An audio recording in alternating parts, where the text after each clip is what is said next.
На овој убав и празничен ден денеска, кога веќе почевме да зборуваме за убавините на Македонија кои што ги произведуваат, тоа се македонските вина, треба да зборуваме и за природната убавина која што ни е дадена. Како ја чуваме, како ја одржуваме и колку привлекуваме да биде на мапата на светските, можеби туристички места токму Македонија, разговараме во продолжение со Димитар Кавраков, првиот човек на Македонската асоциација на туристички водичи и придружници. Добро утро. Добро утро. Среќен празник за многу години нека е. Исто така сакав да искористам приликата да овој се македонски празник го честитам на сите македонци каде и да се. Зборуваме за убавините на Македонија. Толку убава природа, дадена богата историја, културно наследство. Не знаеме од каде да почнеме, просто кога ќе почнеме самите да кажуваме за Македонија, но вие, според вашата професија, кога треба да ја прикажете Македонија на странските туристи, што се ставате на листата? Листата е огромна, навистина огромна, што се однесува до убавините, историјата, културата, обичаите и така натаму. И некогаш зависи, дури е небитно што од сето ова ќе ставиме на агендата прво, трето или второ. Се со цел тие луѓе што ќе дојдат овде кај нас, а се од странство, да што во поубаво светло ја запознаат нашава татковина. И многу често се случува од искуство, пак ви велам дека многу често дури ние самите, македонците, не сме свесни за бројот на убавини кои што ги можеме да ги најдеме во нашава земја. Многу често се случувало дури ние со странци кои што со денешната технологија успеваат да ги откријат преку интернет, се сретнеме за прв пат со некои места со кои што се воодушевувам.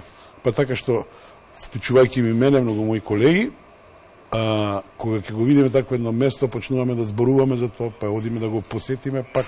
Па може би истражувате повеќе. И истражувањето е дел од нашата професија, затоа што дали тука, дали некаде на страна, истражувањето е дел од занатот кој што ние го работиме. И велите, толку природна убавина ни е дадена што истражувањето не може да заврши. Никогаш. И еве сега, ако јас сум странски турист и се запознаваме денеска за прв пат во Македонија, што ќе ми кажете за Македонија? Многу често зборуваат, знаете, спортисти, музичари и така натаму, кои што настапуваат некаде надвор, зборуваат за себе како амбасадори на Македонија. Сега јас не би сакал да влегувам во тоа клише, меѓутоа ако се има во предвид фактот дека кога туристот од надвор за прв пат ја посетува Македонија, се сретнува прво со нас и целото свое време, кој што е тука во Македонија, го проведува со нас. Ние го дочекуваме на аеродром, ние го испраќаме на аеродром. Да. Се замислете си што тој ќе понесе за Македонија со себе, кога сме кај амбасадори. А тоа потоа се проширува натака, затоа што ние имаме соработка со многу наши странски колеги, имаме континуирана соработка и тој глас за Македонија се пренесува таму. Одговорноста е огромна, а дали тоа ќе го наречем амбасадорство, па ја би рекол да. Дека вие сте главните амбасадори. Не реков тоа, не реков тоа. Да се пожегуваме малку. Меѓутоа, одговорноста е навистина огромна. Друга ми беше целта, ако денеска стигнувам и слетувам на аеродромот во главниот град, во Скопје, во државата, и каде прво ќе ме однесете и што ќе ми кажете? Секогаш кога сме кај искрените убавини кои што не ги знаеме. Ние ги знаеме. Дополнително. Да. Меѓутоа, секој ден турист кога ќе дојде во Скопје, прво и основно го запознаваме со државата, градот, потоа нашата тука нашата историја се разбира го светата низ тоа се е во една увертира, се додека не навлеземе во оној дел на разгледот на градот кој што вообичаено почнува или од црквата Свети Спас горе кај Калето, одозгора надолу низ чаршијата, убаво прошетување, амамите, ановите, потоа преку мост, преку камениот мост до центарот, улицата Македонија, потоа Мајка Тереза, спомендомот на Мајка Тереза, и се завршува прилика со саатот на старата железничка станица, што одзема некаде околу 2 часа. Тука малку се може да се издвоиме кај пред собранието, пред Жена парк, сега збогатено со многу споменици на кои што странците различно реагираат и така. Тоа е интересно така да се. Да, многу богата историја, но и природно убавина дадена. Кои се местата, верувам дека Охрид е неминовен кога доаѓаат странски туристи и веќе надалеку познати, не треба нешто дополнително да се дораскажува и да објаснам, верувам дека сакат прво да го посетат Охрид. Но кои се местата кои ги поминувате низ тоа патешествие? Македонија нуди многу содржини. И тоа е се во зависност од желбата на странските туристи. Имате странски туристи кои што за Македонија кога ќе додат викат, ние сме слушале тука има многу манастири. А манастирите наши се преубави и ставени на преубави места, живописни места, од кои што додатно се воодушевуваат нашите гости. Потоа со развојот полека на овој интересен, со тоа се бават малце помладите наши колеги, со овој алтернативен туризам околу велосипедски туризам, така, за истиот подоцна и ќе зборуваме, така. Тоа се патеки, потоа качувања по карпи и така натаму. Параглайдерство дополнително. Да, параглайдерство, имено дојка го спомнавме параглайдерството, кое што на светската мапа е токму Крушево денеска градот на ова, на местото каде што се одвива настанот за втори... Еден од главните места, каде се чесува Илинден. И тоа се содржини кои што додатно ја збогатуваат програмата на туристите кои што ќе дојдат во Македонија. Го споминавте алтернативниот туризам, сакав нешто подоцна да зборуваме за истиот, но ќе се надоврзам на што го споминавте. Некако во модерно време се повеќе го актуализираше тој авантуристички го велат алтернативен туризам, кој претходно не сме зборувале за истиот, не дека не сме ги имале ние можностите, ние ги имаме во изобилие можностите, но како располагаме со капацитетите и дали всушност ги искористуваме тие можности кои што ги имаме за повеќе да го актуализираме тој алтернативен туризам. Јас би рекол на некој начин, ајде денеска е голем празник, па малку ќе се воздржиме од критиките. Но ќе бидеме умерени. Умерено секако, затоа што тоа секогаш треба да се спомене. Долги години наназад зборуваме за тоа дека ние имаме желба да привлечеме што е можно поголем број на туристи, кои што овдека кај нас би им ги покажале нашите убавини.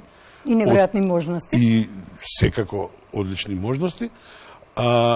Има се уште проблем со инфраструктурата. Инфраструктурата е еден од горечките проблеми, па многу често нашите колеги се сретнуваат со проблеми од типот, например, ајде во зимно време, кога ќе врне снег, обидете се со автобус од браната на Мавро да стигнете до Жичарата.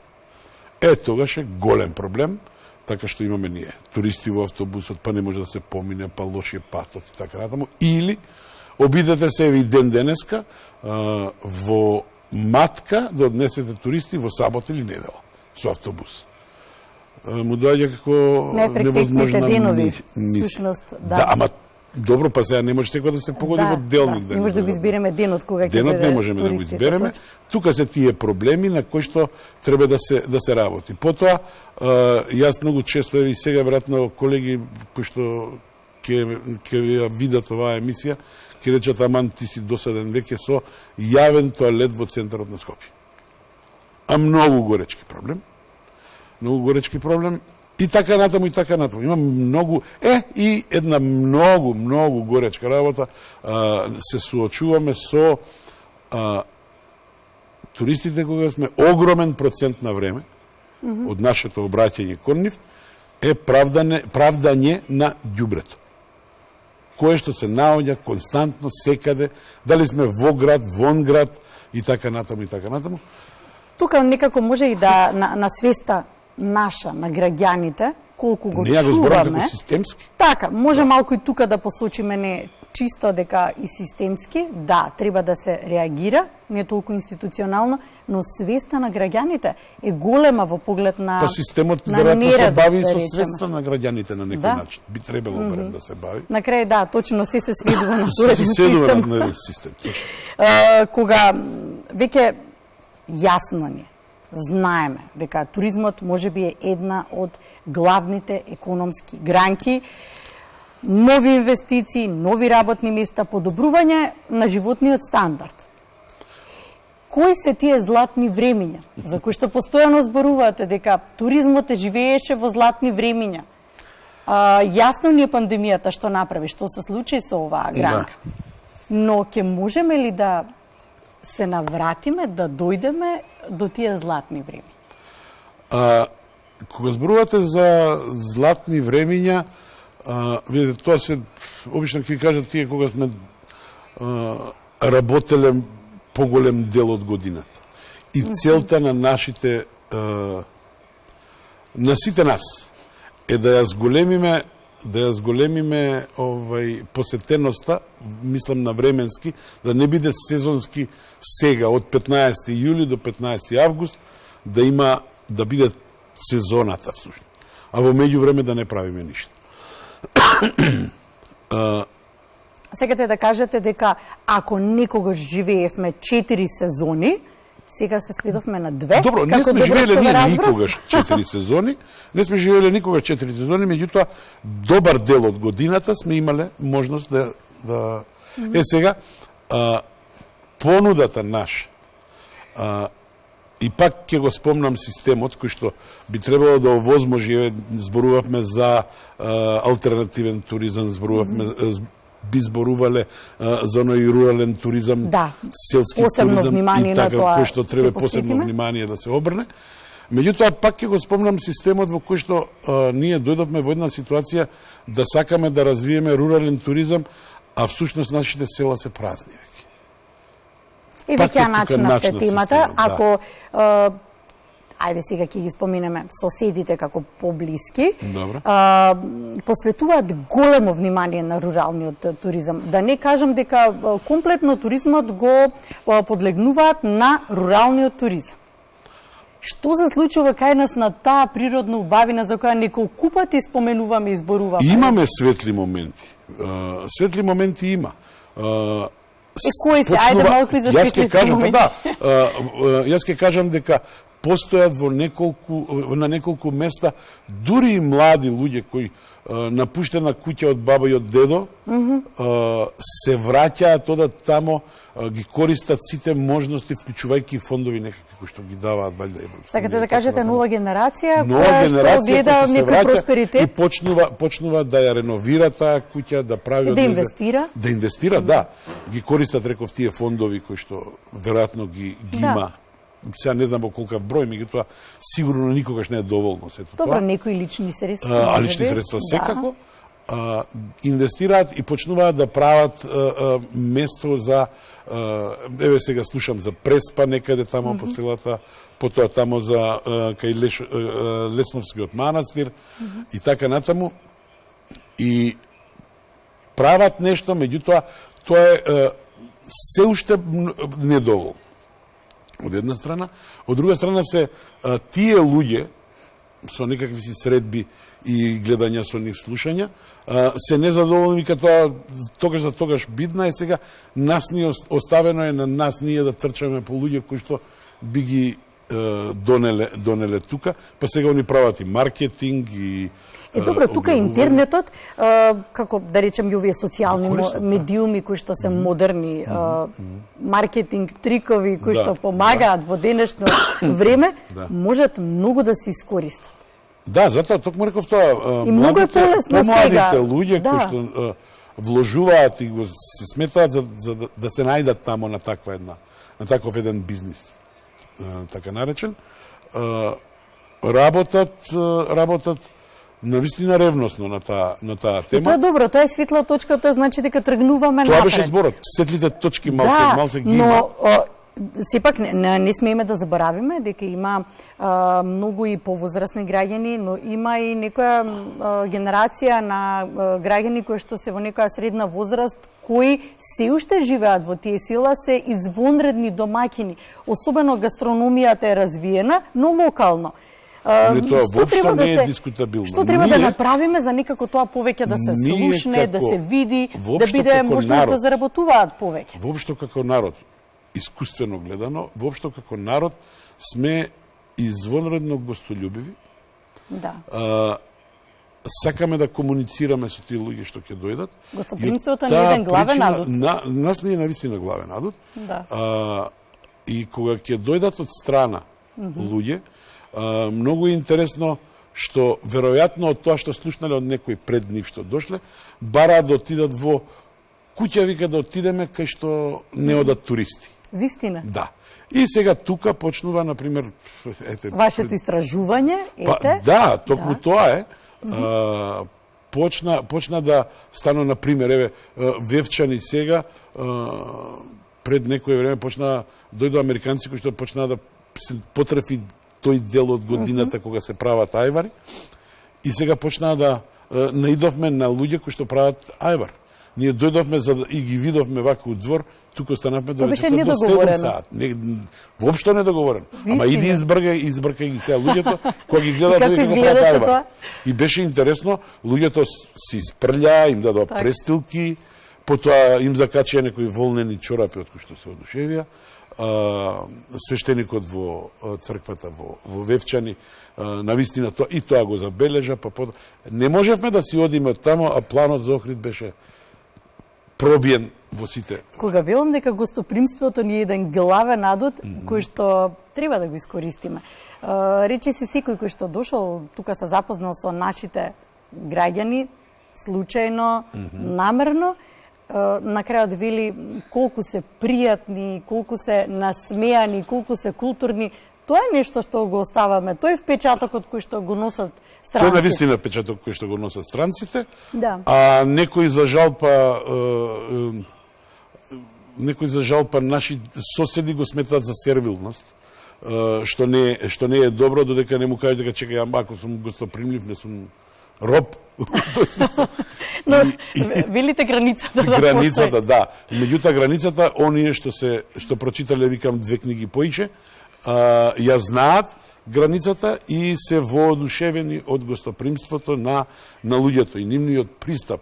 Затоа што мене ми се случило да жена од Вевчани, која што врска нема ни еден јазик освен македонски, и една американка која што не знае ништо, да се разберат и си прават муабет тамо негде на крај и да се чудиш на кој начин сега жените се разбираат.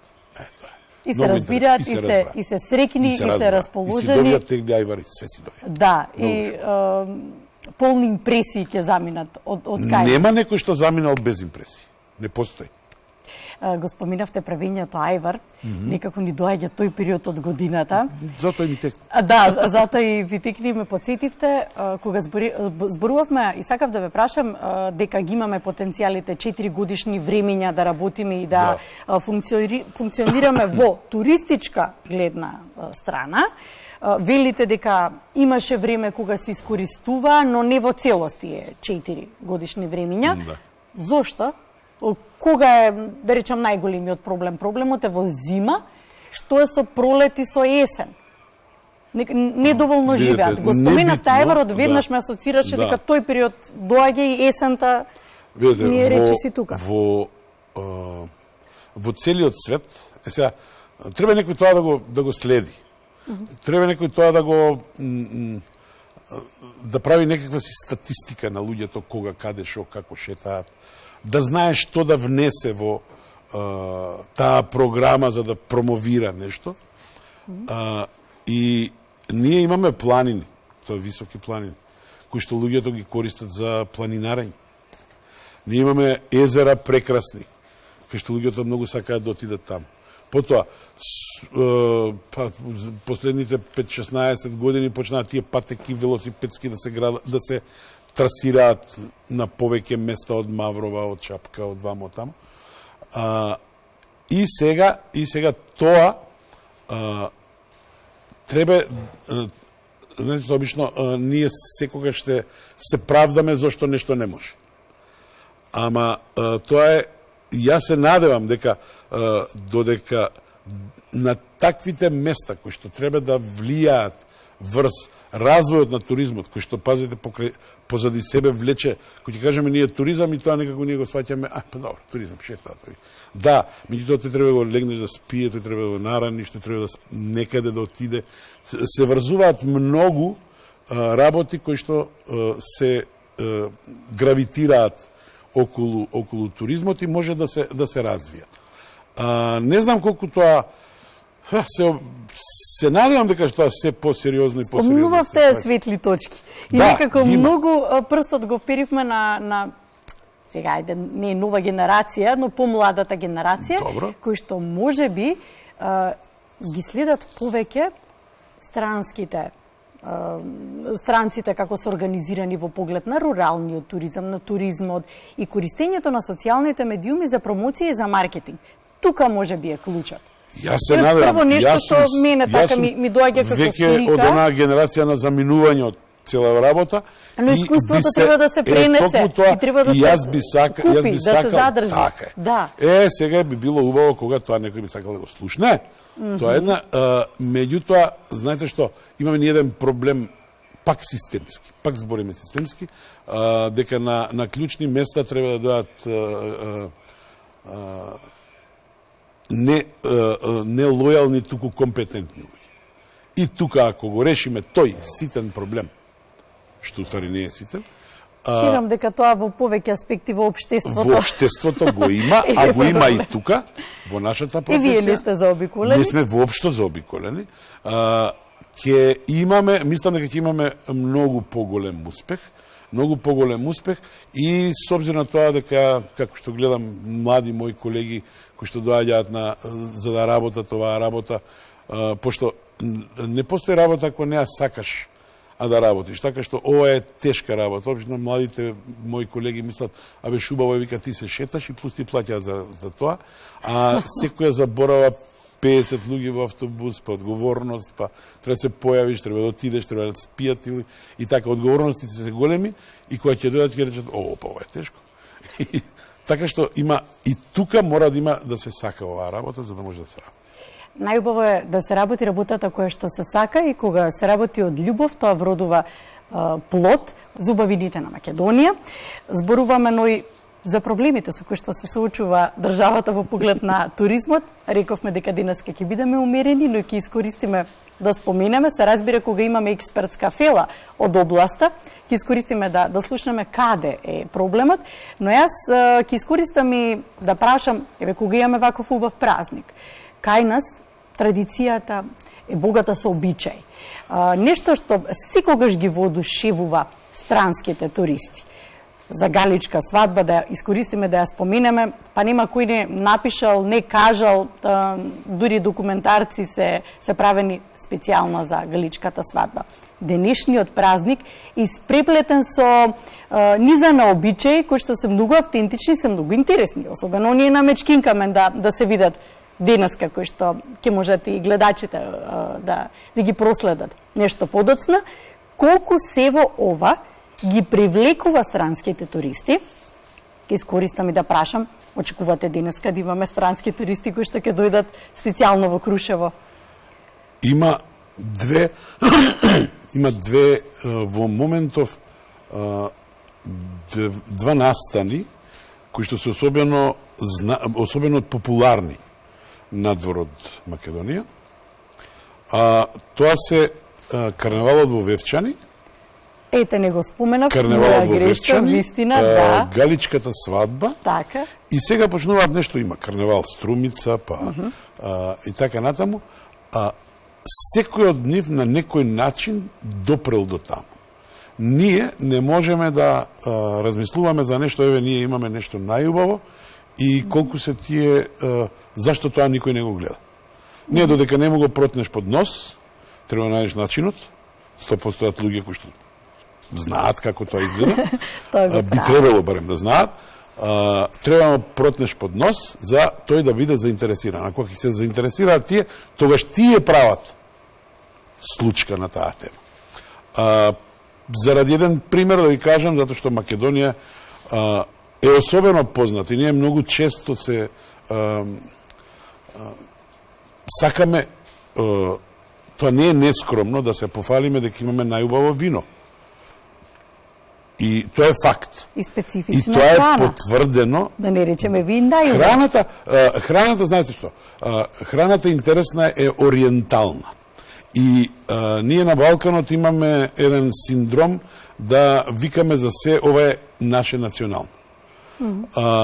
И меѓутоа, испреплетеноста на многу култури, нации, каравани и така натаму кои што се случувале на овие простори, низ историјата, секој од нив оставил некаков белек. Меѓутоа, ние имаме тој синдром да кажеме ова е наше национално. Па така што имаме сега... Според искуството, она што ви велеле, што најмногу ги воодушевило? Тавчето гравче? Што се однесува до храната, тавче гравчето е едно од особено популарните. Да. Меѓутоа, тоа истото го нудат и во Бугарија, истото во Грција. Меѓутоа, специфичноста на нашето тука е интересна. Меѓутоа, виното е една работа за која што навистина треба здраво да се заангажираат оние кои што тоа би требало да го прават, затоа што климата, бројот на сончеви часови што се кај нас во Македонија, климата која што тамо некаде кај Демиркапија се испреплетува од континентална, средоземна и така натаму, дава можности и услови климатски да ние добиеме најквалитетните грозја кои што раснат на нашите лозија. Не случајно е тиквеш. Тиквеш, и тоа од многу одамна, уште од римско време, одете во Стоби ќе најдете, во локалитетот Стоби ќе најдете места каде што се чувало виното, значи не ние сега го измисливме виното, има едно грозје вранец се вика, кој што домицилна земја му е Црна Гора.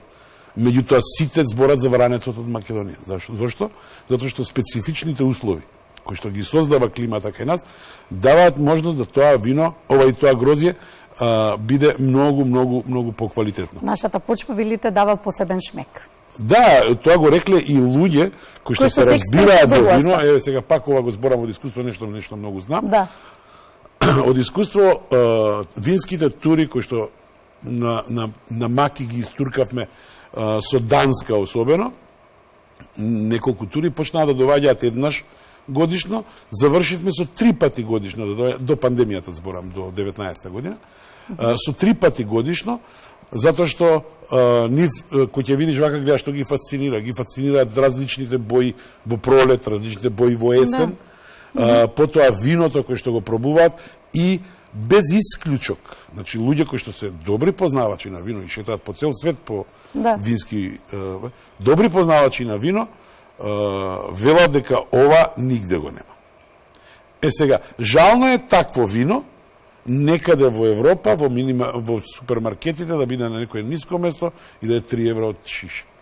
Не е убаво. Велите дека малку повеќе околу промоцијата треба, да. Треба да се погрижи за сето тоа и треба да им каже дојдете, пробајте, видете, затоа што многу од нив го споредува, не се што го споредува, туку велеа дека ги надминува квалитетите на француските вина. Тоа е многу убаво да се слушне. Оти надалеку се познати како број на француските вина. Ајде ве молам, направите нешто да го пробаат овие други вина. За многу работи кај нас кажале, ова никаде го нема. Да се пошегуваме малку, но за многу нешта кај нас ваквите можности, како повторно ќе кажам, како овие празници овозможуваат повеќе да ни дојдат странските туристи, овозможуваат повеќе луѓе да дојдат да се запознаат со нашата специфичност, обичаи, култура, адети, убавина. Се согласувате дека тоа треба да се искористи? Да, се согласувам. Меѓутоа пак има едно ама. А тоа ама вика го имаш се, стај го на излог. Треба некој да го види. Треба некој да рече, аха, ајде да го видам тоа. Сега, за тоа треба да го донесеш, меѓутоа. Ти ќе го донесеш, ама треба да средиш инфраструктурата. Претходно зборувавме како да стигнеш во матка во сабота. Значи, инфраструктурата треба комплетно да се види. И тука некој треба да почне да се бави со тоа, а тоа носи туристи. Еве сега гледате една Хрватска која што е бард на туризам. Една Хрватска ги мултиплицира бројот на гостите, доаѓаат во Дубровник. И сега ние ќе речеме, да, ама тоа е Дубровник. Да бе, ама и Вевчани е убаво, и Охрид е убаво. Значи треба да им го тутнеме под нос за да дојдат и да се заинтересираат и да видат. Ви благодарам за денешниот разговор. Ми беше чест и задоволство што на празникот одвоивте време и бевте заедно со нас. Јас само ќе кажам дека се надевам дека експертската фила, оние со богато искуство, дека помладите ќе одвојат време, малку повеќе ќе ги слушнат, да може да имаме ланец да се пренесе искуството, да бидеме поуспешни. Ако ништо друго што велите да искористиме и да прикажеме. Се она што имаме. Занат се краде, не се учи. Може би ова е добра народна да се сподели. И по тоа сме познати. Така што јас, ние, моите колеги кои што сме повозрастни малце, кои што имаме малку повеќе искуство, секогаш, ама буквално секогаш стоиме на располагање на сите кои што сакаат да слушнат оно што ние размислуваме. Благодарам. Благодарам и вам.